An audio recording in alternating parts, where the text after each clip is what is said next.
కాశ్మీర్లో జరిగిన ఉగ్రదాడిని తీవ్రంగా ఖండిస్తున్నామన్నారు ఎమ్మెల్సీ కోదండరాం. కాశ్మీర్లో చిక్కుకున్న సాధారణ యాత్రికులు క్షేమంగా తిరిగి రావడానికి కేంద్ర ప్రభుత్వం తగిన చర్యలు వెంటనే చేపట్టాలన్నారు. ముష్కరులను కఠినంగా శిక్షించాలని డిమాండ్ చేశారు. అక్కడ వచ్చినటువంటి పహల్గాం వద్ద జరిగిన టెర్రరిస్టు కాల్పులను తెలంగాణ జనసమితి తీవ్రంగా ఖండిస్తున్నది. అక్కడ వచ్చినటువంటి పర్యాటకులకు ఏ రాజకీయాలతో సంబంధం లేదు. ఎవరి సమస్యలకు కూడా వాళ్ళు మూల కారణం కాదు. కేవలము అక్కడి ప్రకృతిని ఆస్వాదించడానికి వచ్చినటువంటి వాళ్ళు. అటువంటి వాళ్ళ మీద దాడి చేయటం కంటే ఘోరమైన అన్యాయం మరొకటి లేదు. ఈ దాడిని అందరూ కూడా ప్రజాస్వామికవాదులు, శాంతి కాముకులు అందరూ కూడా తీవ్రంగా ఖండించాలని సందర్భంగా కోరుతున్నా. దీనివల్ల కలిగే ప్రయోజనం కూడా ఏమీ లేదు.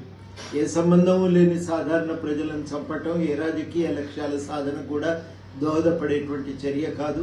ఇటువంటి చర్యలను అందరం కూడా ముక్త కంఠంతో ఖండించాలి. తప్పనిసరిగా ఇప్పుడు ఉన్న ఈ పరిస్థితుల్లో మరి కాశ్మీర్లో చిక్కుకున్న పర్యాటకులు వెనక్కి రావడానికి కేంద్ర ప్రభుత్వం తక్షణం చర్యలు తీసుకోవాలి. సాధారణమైన ప్రజలు కాశ్మీర్ను చూద్దామని వెళ్ళి అక్కడ చిక్కుకుపోయారు. వాళ్ళందరూ కూడా ప్రశాంతంగా వెనక్కి తిరిగి రావడానికి కేంద్ర ప్రభుత్వం తగు ప్రయాణ సౌకర్యాలను కల్పించాలని, విమానాలను ఏర్పాటు చేయాలని ఈ సందర్భంగా కోరుతూ టెర్రరిస్టు దాడులను ముక్త కంఠంతో ఖండిద్దాం. ప్రజాస్వామ్య పరిరక్షణకు